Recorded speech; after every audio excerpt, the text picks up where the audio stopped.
Менің аты жөнім Алпысбаева Әлия, сайлау қызы. Туған жерім жаңа туған ауылы, ауылды жерде өскенмін. Осы жерге көшіп келгелі 13 жыл болды. Ворловка елінде тұрамын.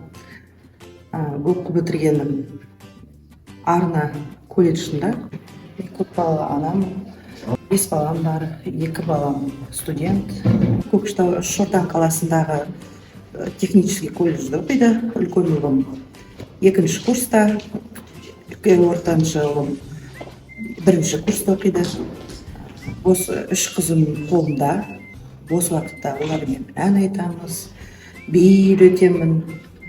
Үйде болғаннан кейін балалармен айналысып, жақсы білім алсын деп, болашаққа кішкене тарпаңдылығы болсын деп, осы 3 қызым осы мектепте оқиды. 2 ұлым да осы мектепте оқығанда бәрі. Биржа трудадан жұмыс істеймін. Өзім бос уақытымда осындай қолөнерлерім бар. Кей кезде заказ аламын. Заказға нетем, бос уақытымда осыларды бәрін өзім қолмашинаммен тігіп үйренемін. Мынандай чехолдар, скамейкеге мынандай безрукавкалар бар.